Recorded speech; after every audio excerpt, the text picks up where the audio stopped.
Bonjour à tous, bienvenue dans une nouvelle visite guidée de chapelle peinte. Nous sommes ici à Clans, dans la chapelle Saint-Michel, qui comme vous le voyez derrière moi est une chapelle peinte et elle a la particularité d'être peinte que sur un seul pan de mur. Donc cette chapelle est un don, vous le verrez un petit peu plus tard, nous avons une inscription concernant le donateur qui est un don de la famille Lubonis ou de la famille Serre, en tout cas qui sont des alliés de la famille des Grimaldi de Beuil, à ne pas confondre avec les Grimaldi de Monaco ou les Grimaldi de Levins qui sont des familles complètement différentes. Et pourquoi ils ont voulu faire un don dans cette chapelle, en tout cas donner ces peintures, puisque la chapelle était là bien avant. On pense qu'elle daterait à peu près entre le 10e, 11e siècle et qu'elle a été peinte du coup plus tard. Et pourquoi ils ont voulu faire cette donation? Puisque la société médiévale est un petit peu éclatée, on n'est plus sur le même modèle féodal qu'au début du Moyen-Âge, c'est-à-dire qu'on n'a plus un seul seigneur qui gère un territoire donné, mais plusieurs petites élites comme des médecins, des avocats, des prêteurs, etc., qui gèrent en fait en plusieurs la fonction de seigneur. Donc vous voyez derrière moi des peintures qui sont attribuées à Andrea Decella qui les aurait peintes à peu près dans les années 1515. La particularité d'Andrea Decella est que c'est un peintre qui est d'origine ligure, tandis que la majorité des peintres qui sont venus chez nous sont d'origine piémontaise.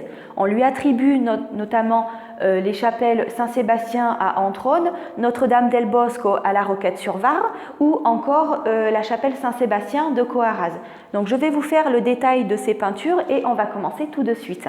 Donc déjà, premièrement, qu'est-ce qui est représenté ici? On a plusieurs niveaux de lecture, il y a un sens hiérarchique et psychologiquement en fait c'est fait exprès que les peintures soient positionnées un petit peu plus haut qu'à hauteur d'homme. Donc tout d'abord, qu'est-ce qui est représenté? En majorité, il s'agit des saints qui sont chers à la communauté. Donc chaque personne de la communauté avait son saint pour prier et à savoir que dans les chapelles peintes, s'il y a un saint qui est représenté, ce n'est pas par hasard. Donc forcément ici, nous sommes dans la chapelle Saint-Michel, il se trouve derrière moi, je vais vous montrer. Juste au-dessus, nous avons une crucifixion avec de part et d'autre des saints, encore une fois, qui ne sont pas là par hasard. Et juste au-dessus, Dieu le Père qui bénit tout l'ensemble. Donc nous allons commencer par le niveau le plus bas, à commencer par Saint-Étienne que nous voyons ici, donc qui est le premier saint martyr. On trouve son histoire dans les Actes des Apôtres, donc dans le Nouveau Testament, et lui, si vous voulez, était un diacre. Il est reconnaissable du coup à la robe que vous voyez ici, et il est attribué aussi à Saint Laurent, puisque ce sont les deux grands diacres qui ont été martyrisés dans les premiers temps de l'Église. Donc, comment on arrive à reconnaître Saint-Étienne? Vous le voyez juste ici tenant la palme du martyr et sur son épaule, vous voyez une pierre puisqu'il a été condamné à la lapidation. À savoir que les premiers chrétiens ont été martyrisés puisque le christianisme n'était pas encore toléré et il ne le sera toléré qu'à partir de 313 par l'édit de Milan de l'empereur Constantin. Parce qu'avant, les cultes en fait qui étaient rendus étaient des cultes païens, donc on a appelé plus tard païens, c'est-à-dire des cultes rendus aux idoles, donc dans les temples, et au culte de la personne de l'empereur. Ensuite, sur sa droite, vous voyez Sainte Marie-Madeleine, donc qui est représentée toujours avec ses longs cheveux blonds et une espèce de fiole en fait contenant des huiles dans sa main. Et au milieu, vous avez donc le saint patron de cette chapelle qui est Saint-Michel, donc que vous voyez ici représenté en armure, puisque c'est un des trois archanges et sa particularité, ce qui explique son habit assez médiéval et assez armuré, il trouve son rôle dans le livre de l'Apocalypse, dans le Nouveau Testament, c'est-à-dire lors de la résurrection des morts. En fait, il a pour mission donc de vaincre l'antéchrist et le démon en fait que vous voyez tout en bas en rouge en fait qui est à terre. En fait là on voit un Saint-Michel qui est très triomphant puisque vous le voyez en fait avec son épée juste au-dessus qui va pour donner en fait le courroux final au démon. Et à remarquer aussi avec Saint-Michel, c'est la balance qu'il tient dans les mains et si on n'arrive pas bien à voir ce qu'il y a en fait au milieu de la balance, je vous mettrai une petite image. Vous avez en fait les âmes puisque Saint-Michel pèse les âmes pour déterminer ceux qui iront au paradis et ceux qui iront en enfer. Ensuite, petit aparté dans cette représentation de Saint-Michel, juste ici, vous avez le donateur de la chapelle. Voilà, qui est en position agenouillée et qui prie en direction de Saint-Michel pour le salut de son âme. Et je vous disais aussi tout à l'heure que cette famille avait fait des donations, et le but aussi de ces donations, c'est de montrer son statut social d'une part, mais aussi finalement d'avoir un rôle d'intercession auprès du saint pour qu'il puisse sauver son âme. Je passe ensuite de l'autre côté pour vous montrer une représentation de ce qu'on appelle une pietà. Une pietà, c'est un des états de la Vierge, on va dire ça comme ça, avec son fils mort sur ses genoux, et vous la voyez en fait en position de mère éplorée. Ici, vous avez un petit encadré, certainement en latin. Je suis malheureusement pas latiniste, donc je ne pourrai pas vous traduire, mais il s'agit en fait de la parole de donation, en fait, comme quoi en ce lieu, la famille tend à donner tant pour que cette chapelle soit peinte par Andrea Decella. Passons ensuite au registre supérieur. Donc vous avez forcément au milieu, on va commencer par le milieu, ce sera plus simple pour vous, forcément une crucifixion. Petite curiosité aussi, je pense que Andrea Decella a dû avoir peut-être un petit problème en ce qui concerne la perspective et le rendu en fait des grandeurs en fait, puisque vous avez les pieds du Christ qui dépassent sur le décor. Allez savoir ce qui s'est passé.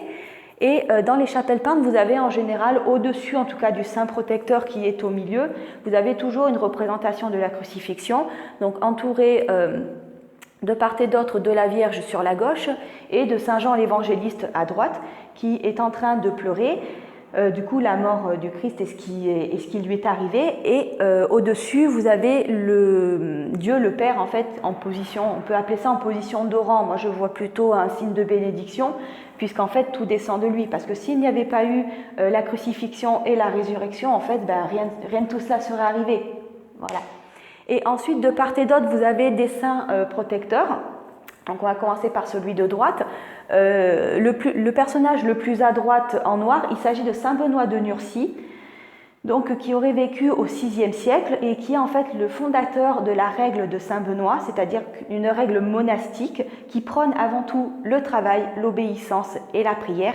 Et c'est une des règles qui va être le plus appliquée lors de la fin du Moyen-Âge, avec l'avènement de certaines abbayes. Et ensuite, de part et d'autre, vous avez donc des saints qu'on appelle des saints antipesteux. Donc sur la droite, juste à côté de saint Benoît de Nursie, vous avez forcément saint Sébastien. Si vous avez déjà vu ma vidéo sur la chapelle Saint-Sébastien de Venançon, vous connaissez déjà l'histoire de saint Sébastien et forcément pourquoi il est représenté ici. Donc je vais être assez brève en fait sur l'histoire de saint Sébastien, puisque lui est représenté ici pour son action de protection contre la peste. Contrairement à Saint-Roch, forcément je vous spoil un petit peu, mais l'autre personnage étant Saint-Roch, contrairement à lui est protecteur contre le courroux divin en fait de la peste, contre le fléau en lui-même.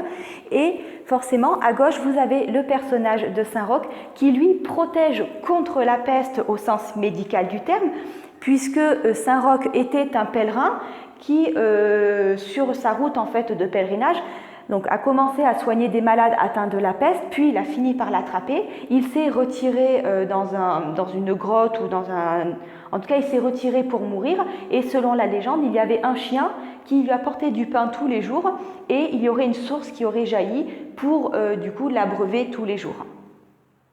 Et pourquoi ces deux saints du coup sont représentés dans cette chapelle? Puisque les personnes avec le temps, si vous voulez, surtout dans ces temps-là, à l'époque au XVIe, à peu près XVIe siècle en tout cas de manière contemporaine aux peintures de cette chapelle, les gens sont devenus en fait extrêmement superstitieux et en fait ont peur des fléaux qui peuvent arriver. À se rappeler en tout cas la grande peste des années 1347 qui a décimé à peu près les 2/3 de l'Europe. Donc les gens en fait ont très peur de mourir et surtout on ne sait pas ce qui va se passer après. Donc en fait on a besoin en tout cas de ces deux saints, de Saint-Roch et de Saint-Sébastien, en tout cas pour protéger la population. Et pourquoi aussi Saint-Michel est assez éloigné du village, vous l'avez certainement vu dans les prises de vue juste avant que je commence mes propos. En fait, ces deux saints présentaient en fait une barrière protectrice, une barrière spirituelle pour empêcher la maladie de rentrer dans le village. Voilà en ce qui concerne les peintures donc, de la chapelle Saint-Michel. Pourquoi en tout cas elle n'est peinte que d'un côté? Tout simplement parce qu'à la base c'était des édifices qui étaient destinés à être ouverts et ensuite pour protéger les autels et surtout parce que c'était plus conventionnel en tout cas à la période baroque, on a décidé en fait de fermer la chapelle. Donc en tout cas pour ma part, ce fut un grand plaisir de vous présenter cette chapelle. Si vous souhaitez vous procurer les clés de la chapelle en haute saison, vous avez l'office de tourisme qui vous passera en fait les clés avec un grand plaisir. Sinon vous pouvez vous rapprocher de la mairie. Donc voilà, je vous retrouve bientôt dans une nouvelle chapelle. Bye bye!